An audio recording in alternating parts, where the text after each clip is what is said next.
कहाँ मारोगे बताओ? अरे तुम कहाँ मारोगे? तुम्हारी गोलियां खत्म हो जाएंगी, मैं जिंदा रहूंगा। अरे तुम्हारी गोली डरने वाला बैठो तो। अच्छा रेप सर, रेप क्या? रेप सिर्फ महिलाओं का होता है, मर्दों का रेप नहीं होता है क्या? आपका प्रोविजन नहीं है क्या? स्टॉकिंग नहीं होती है मर्दों की? अच्छा जस्ट होता है सर, आप हंस रहे हैं, होता है। आपकी हंसी इस बात का इकरार है कि आप जानते हैं किसका हुआ है। ये क्या कर रहे हैं आप? किस लिए कर रहे हैं आप अंदाजा भी लगा रहे भाई, आज आप वहां बैठे, कल आएंगे इंशाल्लाह, फिक्र मत करिए। नोटिफाई करेंगे किसी को टेररिस्ट, कोर्ट क्यों नहीं करेगा? पुलिस वाला कैसे करेगा मुझे टेररिस्ट नोटिफाई? किसी ऑर्गेनाइजेशन को टेररिस्ट घोषित कर देंगे। मैंने वजीर दाखिला का एक स्टेटमेंट सुना था अमित शाह साहब का कि जब गुजरात के होम मिनिस्टर थे तो उन पर जुल्म किया गया, उनको दबाया गया। मगर हम ये समझ रहे थे कि जिस शख्स पर नाइंसाफी हुई है, जो वो क्लेम कर रहे हैं, तो कम से कम वो दूसरों से नाइंसाफी तो नहीं करेंगे। कि अगर आज भगत सिंह को और मोहनदास करमचंद गांधी को ये 3 खवानीन बनाए जाते तो भगत सिंह और मोहनदास करमचंद गांधी कहते कि रोलेट एक्ट है ये 3 खवानीन रोलेट एक्ट है। अब हुकूमत को बताना पड़ेगा कि असल मकौले पुत्र कौन है। किसी शायर ने बड़ा अच्छा कहा था सर, वही कातिल, वही मुखबिर, वही मुंसिफ ठहरे। हम सब जेल में गए, मैं कई मर्तबा जेल में गया हूं, ससुराल में इतना नहीं गया जितना जेल को जाने का मुझे मौका मिला, चाहे कांग्रेस की तेलुगु देशम की हुकूमत रही है। सर कुछ लोग, यानी अगर कोई महिला मोनू मानेसर चोमू चंडीगढ़ से इश्क करती है, बाद में उसको मालूम होता है कि वो मानेसर का नहीं है, चंडीगढ़ का नहीं है, तो क्या क्रॉस सेक्शन एक्शन में आएगा कि राज्य को यदि हम बना लेंगे भोग तो बनेगा वो प्रजा का रोग। फिर कहूं मैं क्यों ना उठकर हूं, आज मेरा धर्म राजद्रोह। कार्ल मार्क्स ने कहा था sir, history repeats itself first as a tragedy, second as a. ये राज्यसभा के माननीय सदस्य का नाम निकाल दीजिएगा। चेयरमैन सर, आपका बेहद शुक्रिया कि आपने इन 3 फौजदारी नए कवानीन पर बोलने का मुझे मौका दिया है। सर, मैं शुरुआत में इस शेर से आगाज करता हूं अपनी बात का कि हमको शाहों की अदालत से तवक्को तो नहीं, आप कहते हैं तो जंजीर हिला देते हैं। सर, ये 3 फौजदारी के कवानीन खुद मुजरिमाना है। ये जुर्म की रोकथाम से ज्यादा हुकूमतों के जराइम को कानूनी शक्ल देने के लिए बनाए जा रहे हैं। अब तरफे तमाशा यह है सर कि पिछले सेशन में मोदी हुकूमत ने जन विश्वास बिल 2023 को, जिसमें 183 प्रोविजंस और 43 कवानीन थे इम्प्रिजनमेंट के, उसको निकालकर फाइन में तब्दील कर दिया। उसमें ड्रग्स एंड कॉस्मेटिक्स एक्ट को भी तरमीम की गई और सजा के बजाय सबस्टैंडर्ड ड्रग्स के लिए आपने फाइन ला लिया। तो मैं ये बोलना चाहूंगा सर कि सबस्टैंडर्ड ड्रग्स के मैन्युफैक्चर के लिए आपने जेल के बजाय फाइन उसमें तब्दील कर दिया, तरमीम करके। तो ये जरूरी है बोलना इस ऐवान में कि जन विश्वास के नाम पर आपने इस सबस्टैंडर्ड ड्रग्स से अवाम को खतरे में डाल दिया। अब आप डीक्रिमिनलाइजेशन की बात करते हैं, जहां पर कंपनीज को सजा देना था वहां पर आपने नहीं किया, फाइन में तब्दील कर दिया। और जो कवानीन नॉन वायलेंट क्राइम्स हैं, सेडेशन, डेफेमेशन, उसको आपने इस नए क्रिमिनल लॉ में ला लिया। तो सर, ये बात साफ हो गई कि जन के लिए अविश्वास, धंधे के लिए विश्वास, ये इस हुकूमत का नया मंत्रा है। और लाइटर वेन में अगर मैं कहूं तो जॉन अलिया ने कहा था कि जुर्म में हम कमी करे भी तो क्यों, तुम सजा भी तो कम नहीं करते। सर, आज सच्चाई इस देश में यह है कि सूट पहनने वाला क्राइम से जुर्म से बच जाता है, जेल से बच जाता है। एक खाकी पहनने वाला किसी को करीब से गोली मार सकता है, हथकड़ी पहने हुए मुजरिम को, उसको कुछ नहीं, जवाबदेही नहीं है। सच्चाई हमारे मुल्क में यह है कि इस ऐवान में जिन पर टेररिज्म का चार्ज है वो इस कानून पर रोक डालेंगे कि टेररिज्म क्या है, नहीं है। सर, मुझे ये कहने की इजाजत दीजिए कि अगर आज भगत सिंह को और मोहनदास करमचंद गांधी को ये 3 कवानीन बनाए जाते तो भगत सिंह और मोहनदास करमचंद गांधी कहते कि रोलेट एक्ट है ये 3 कवानीन रोलेट एक्ट है। अब हुकूमत को बताना पड़ेगा कि असल मकौले पुत्र कौन है। सर, सच्चाई यह है कि इस मुल्क के गरीब, दलित, मुसलमान, आदिवासी, इनके लिए जिंदगी से बड़ी कोई सजा नहीं है। और क्या जुर्म है पता ही नहीं इनको। सर, अगर हमको रिफॉर्म करना था, इस्लाह करना था, तो हमको उन प्रोविजंस को निकालना था जो हुकूमत और पुलिस को मनमानी करने की इजाजत देती है।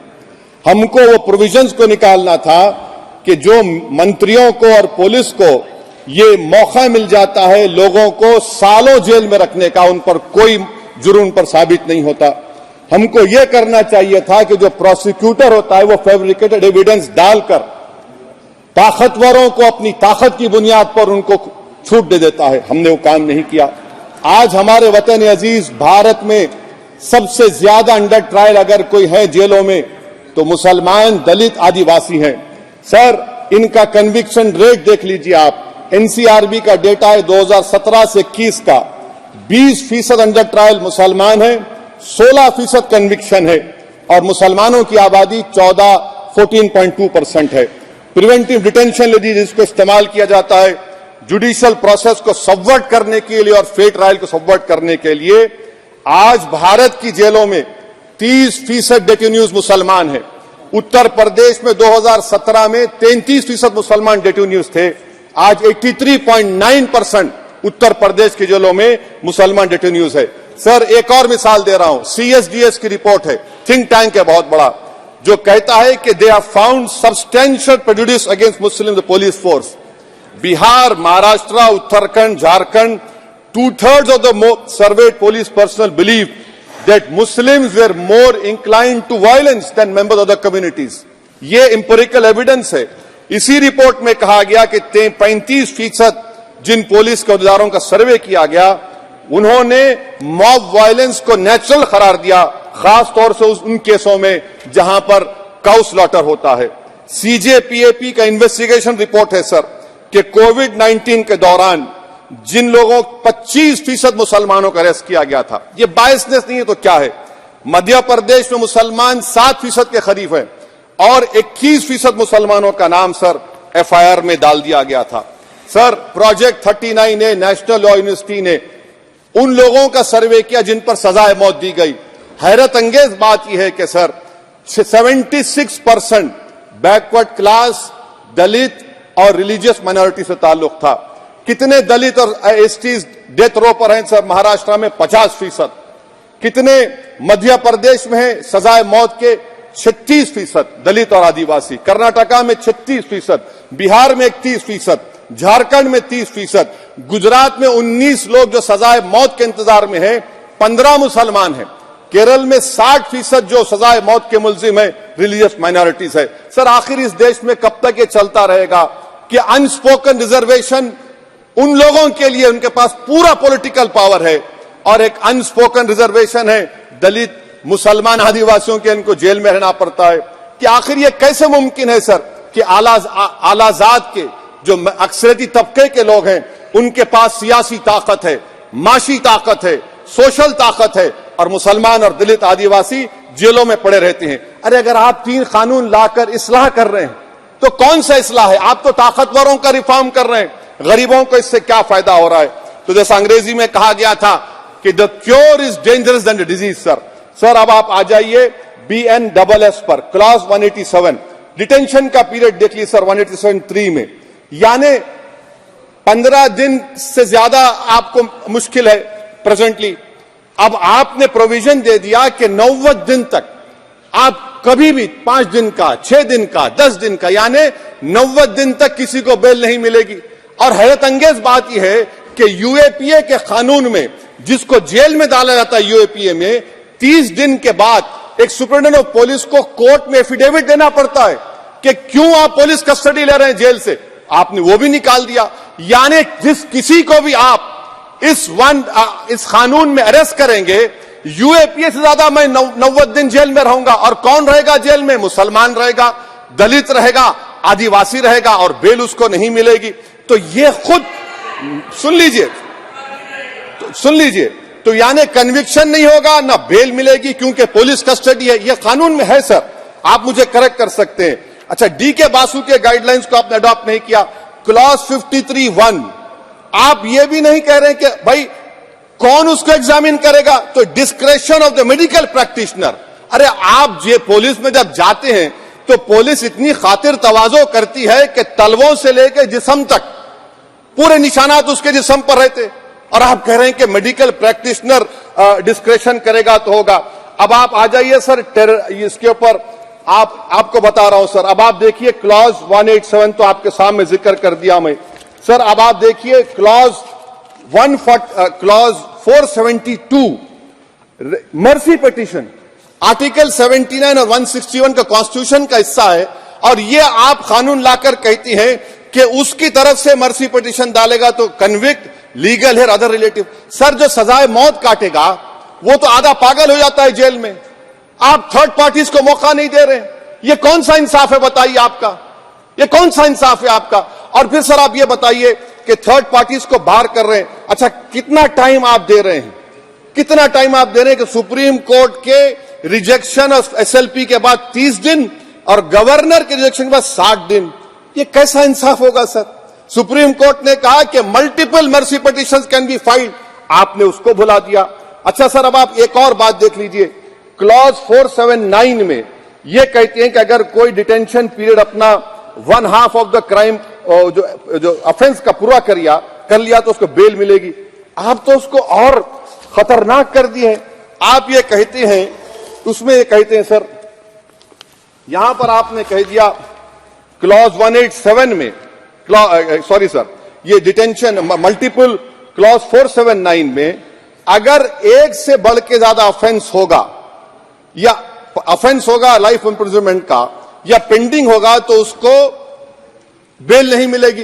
अरे हम तमाम तो ऋषिकांत दुबे आप पर जब केस लगा, आपने कहा आपकी गाड़ी पर हमला हुआ, मैं जानता हूं, आप पर तो एक सेक्शन नहीं लगा, कई सेक्शन आप पर लगा दिए गए, तो फिर मुझे बेल नहीं मिलेगी। ये क्या कर रहे हैं आप, किस लिए कर रहे हैं आप अंदाजा भी लगा रहे भाई आज आप वहां बैठे, कल आएंगे इंशाल्लाह, फिक्र मत करिए। पावर इटर्नल नहीं होता, ये तो कुदरत का निजाम है कि जो गंदगी करता है तो उनके लिए किसी और को मौका मिलता है, मगर आपको आना पड़ेगा एक दिन, आप ये गंदगी कर रहे हैं। अच्छा सर ये बताइए कि हमने आप किसको कितना पर्सन्स वर पेंडिंग प्रोसीडिंग्स इन मोर देन वन ऑफेंस, और चार्जशीट में कई आते हैं, यानी जब हम पर केस बुक होता है सर तो फूल का गुलदस्ता आता है, हर सेक्शन होता है उसमें, तो मुझे बेल नहीं मिलेगी। तो ये एक बात है सर। फिर आप आ जाइए सर, मैं आपको बताना चाहूंगा सर, यहां पर आपको, सॉरी सर ये इतना बड़ा बिल है। फिर आप टेररिज्म पर सर, बीएनएस का टेररिज्म, सर ये बड़ा ही डेंजरस आपने खतरनाक आपने काम किया है। इससे दहशतगर्दी का मुकाबला नहीं होगा, सिविल लिबर्टीज खतरे में पड़ जाएंगे। और सबसे बड़ी बात तो यह है सर, इसमें आपने नोटिफाई करेंगे किसी को टेररिस्ट, कोर्ट क्यों नहीं करेगा? पुलिस वाला कैसे करेगा मुझे टेररिस्ट नोटिफाई? किसी ऑर्गेनाइजेशन को टेररिस्ट घोषित कर देंगे। तो यह खुद सेपरेशन ऑफ पावर्स का वायलेशन है, जुडिशियल इंडिपेंडेंस का वायलेशन है, और इंदिरा गांधी वर्सेस राजनारायण केस का वायलेशन है। तो यह मोदी सरकार जुडिशरी के पावर्स को छीनकर खुद जज जूरी एग्जीक्यूशन बन रही है। किसी शायर ने बड़ा अच्छा कहा था सर, वही कातिल वही मुखबिर वही मुंसिफ ठहरे। सर मैंडेटरी वीडियो रिकॉर्डिंग आपने कहा कि जिस जगह पर पीस प्लेस पर सर्च होता है वीडियो रिकॉर्डिंग की, मैं ये कहता हूं कि जब मेरा अरेस्ट होगा वीडियो रिकॉर्डिंग करिए, क्यों नहीं करते आप? जब मेरे घर पर पुलिस आती है वीडियो रिकॉर्डिंग करिए, जो मैं पुलिस को देता हूं उसकी वीडियो रिकॉर्डिंग करिए। विटनेस स्टेटमेंट होगा क्लॉज 183 में, उसका वीडियो रिकॉर्डिंग करिए। क्यों नहीं आप पैसे देते कि हर पुलिस वाले के जिस्म पर एक वीडियो रिकॉर्डर हो और एक्यूज को मिलना चाहिए, आप नहीं मिलता एक्यूज को। हाँ आपको नहीं है, मैं जानता हूं। क्लॉज 250 और 262 सर इनकंसिस्टेंट है। तो क्लॉज 250 में 60 डे टाइम लिमिट है डिस्चार्ज के लिए। अगर एक्यूज को कागज नहीं मिलता है, हम सब जेल में गए, मैं कई मरतबा जेल में गया हूं, ससुराल में इतना नहीं गया जितना जेल को जाने का मुझे मौका मिला, चाहे कांग्रेस की तेलुगु देशम की हुकूमत रही है। सर कुछ लोग क्लॉज 262 है, क्लॉज 262 में डिस्चार्ज एप्लीकेशन है, वो फ्रेमिंग ऑफ चार्जेस के बाद डाल सकते हैं। ये it defeats the purpose. What is the discharge application which is to prevent police from using delay tactics. Discharge always proceed framing of charges. आप मैं उस वक्त तक डिस्चार्ज नहीं डाल सकता जब तक कि वो नहीं होगा। अच्छा क्लॉज 251 263 देखिए sir, time limit for framing of charges in cases of session trials, 60 days of first hearing charges, warrant charges should be 90 days. मगर आपने क्या किया? होशियारी देखिए, बर्बाद करने का कहानी। 193(9) डाल दिया आपने। Can it prescribes a 90-day time limit for further investigation? For further investigation, what will happen when supplementary charge sheet are put? Will the accused be acquitted? क्या मुझे छोड़ देंगे आप? क्या कोई time like this is a dead letter? यानी आप तो पूरा का पूरा सिविल राइट्स लिबर्टीज बोलिए सब छीन ले रहे। अच्छा सर, इसमें आपने लिंचिंग का एक कानून बनाया बीएनएस में, सेक्ट क्लॉज 103 में। अब आप इसमें देखिए सर, लिंचिंग कब हो सकता है? जब आप ये बताएंगे कि ये पर्सनल बिलीफ पर मारा गया, किसी को जेंडर पर मारा गया, कास्ट पर मारा गया। सर आप तो एक्यूज को तो मौका दे रहे छोड़ने के लिए, आप तो एक्यूज को मौका दे रहे। अच्छा, पर्सनल बिलीफ में रिलीजन क्यों नहीं लिखते भैया आप? इन तीनों कानून में रिलीजन इस्तेमाल किया गया, पर्सनल बिलीफ में रिलीजन नहीं आता। अच्छा सर, आप ये भी देख लीजिए कि 1019 सर 190 में अनलॉफुल असेंबली है, 5 और मोर एक्टिंग टुगेदर। फिर ये क्यों कर रहे हैं आप? 5 मिलकर भी मर्डर करेंगे तो एक 103 भी तो आपने कर दिया, तो इनका यानी ये तो इसका अनलॉफुल एक्टिंग टुगेदर है।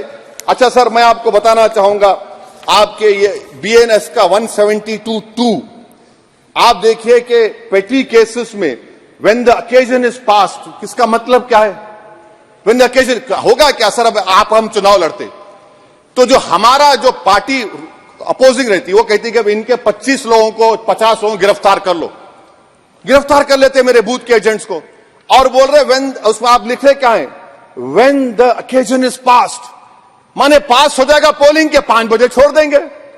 अरे आप अपना ही हाथ काट रहे हैं अपने आप। याद रखिए, आज आप मुस्कुरा रहे हैं, कल यहां पर बैठेंगे कोई और कर दे का काम आपके ऊपर। अच्छा रेप सर, रेप क्या? रेप सिर्फ महिलाओं का होता है, मर्दों का रेप नहीं होता है क्या?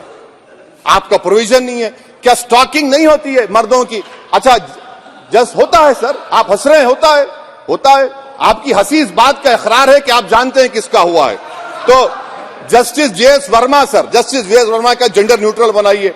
अच्छा, क्लॉज 69 को, क्लॉज 69 लव जिहाद आ गया। देखिए सर, क्लॉज 6 लव जिहाद आ गया, उसमें बियॉन्ड रीजनेबल डाउट प्रूव ही नहीं कर पाएंगे आप। अब उसमें क्या बताना पड़ेगा? सप्रेसिंग आइडेंटिटी, यानी अगर कोई महिला मोनू मानेसर चोमू चंडीगढ़ से इश्क करती है, बाद में उसको मालूम होता है कि वो मानेसर का नहीं है, चंडीगढ़ का नहीं है, तो क्या क्लॉज 69 एक्शन में आएगा?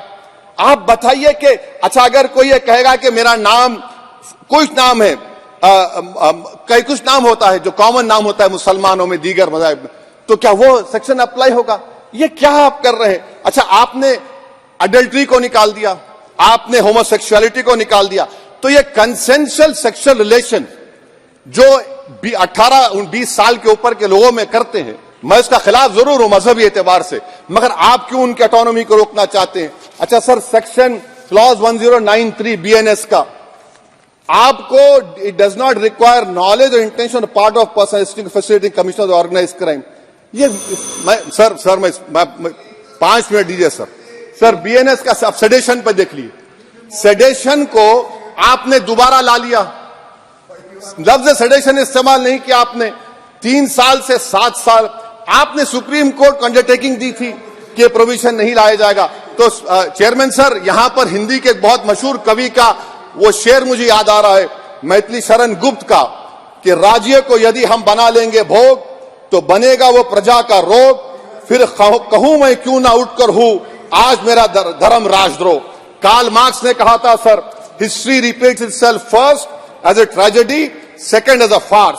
आप क्लॉज 195(1)D देखिए, it criminalises the making of publication of false and misleading information jeopardising sovereignty integrity of India. Vague है, यानी जो कोई भी पत्रकार इन्वेस्टिगेटिव जर्नलिज्म लिखेगा आप उसको इस्तेमाल कर लेंगे और जेल की सलाखों में उसको डालकर आप सड़ा देंगे।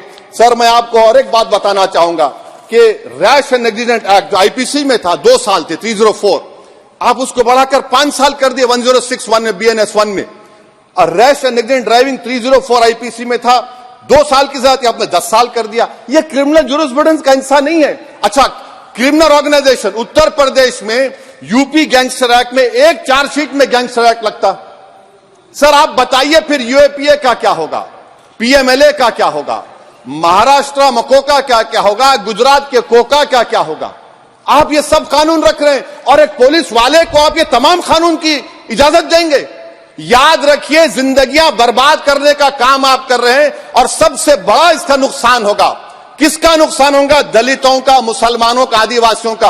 और वो पॉलिटिकल पार्टीज जो कल आज सत्ता में है, कल नहीं रहेंगे, वो बदले की भावना से काम करते हैं। सर, मुझे पुलिस ने पीटा सर 1999 22 दिसंबर को मेरे सर पर 20 टाके लगे, पीठ से लेकर पैर तक मारा गया। आपको मालूम सर क्या हुआ? तेलुगु देशम की सरकार थी, उन्होंने उन दोनों पुलिस वालों को जिन्होंने मुझे मारा था उनको आईपीएस कन्फर कर दिया। आईपीएस अरे मैं तैयार हूं मरने के लिए। तुम मारोगे क्या? बोलो, कहां मारोगे बताओ? अरे तुम कहां मारोगे? तुम्हारी गोलियां खत्म हो जाएंगी, मैं जिंदा रहूंगा। अरे तुम्हारी गोली डरने वाला बैठो तुम। अरे चप्पन देके बैठो तुम। प्लीज प्लीज आप बैठ जाइए। टेररिज्म का, आप बैठ जाइए सर, आप बैठ जाइए प्लीज। यूएपीए का सर मैं खत्म कर, टेररिज्म उनको रोकिए sir. Okay okay please sit down. हाँ, तुम गोली मार सकते, सस्पेंड नहीं कर सकते और कुछ नहीं कर सकते। Don't say anything ji. Terrorism का डेफिनेशन में आप देखिए, यूएपीए का सेक्शन 16 क्लॉज 113 में आ गया। यूएपीए का सेक्शन 15 क्लॉज 131 में आ गया। देख लेंगे उसको, देख लेंगे। यूएपीए का आपत्तिजनक अंश निकाल दिए जाएंगे। यूएपीए का क्लॉज 18 113 4 में आ गया। यूएपीए का क्लॉज 18 113 3 में आ गया।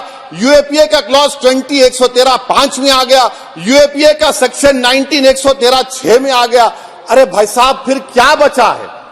आप यूएपीए से, मकोका से, गुजरात कोका से पीएमएलए सब ला लिए। तो स्पीकर सर, मैं अपनी बात को खत्म करने से पहले मैं उम्मीद कर रहा था कि मैंने वजीर दाखिला का एक स्टेटमेंट सुना था अमित शाह साहब का कि जब गुजरात के होम मिनिस्टर थे तो उन पर जुल्म किया गया, उनको दबाया गया। मगर हम ये समझ रहे थे कि जिस शख्स पर नाइंसाफी हुई है, जो वो क्लेम कर रहे हैं, तो कम से कम वो दूसरों से नाइंसाफी तो नहीं करेंगे। आप क्या कर रहे हैं? अरे ऐसे हजारों लोग हैं जिन पर जुल्म हो रहा है, ना उनके पास दलील है, ना उनके पास वकील है, ना उनके पास आजादी है। तो ये तीन सर मैं आखिर एक लव ये तीनों कवानीन हमारे मुल्क की जमहूरियत के लिए, इन गरीब तबकात के लिए नुकसानदेह साबित होगा। और ये सरकार को मैं चार्ज दे रहा हूं, आप चेक रिपब्लिक में निखिल गुप्ता बैठा है, लेके आओ ना उसको। कुलभूषण यादव पाकिस्तान में बैठा है, लेके आओ ना। कतर में हमारे फौजी बैठे, लेके आओ ना उनको। अरे कहां तुम्हारी देशभक्ति है? अरे निखिल गुप्ता को लाओ, इस कानून में इस्तेमाल करो। मगर वो नहीं बोलेंगे। मैं इस कानून के मुखालिफत में खड़ा हूं जो भारत की जमहूरियत के लिए खतरा बनेगा। शुक्रिया सर। श्री पुष्पेंद्र सिंह चंदेल।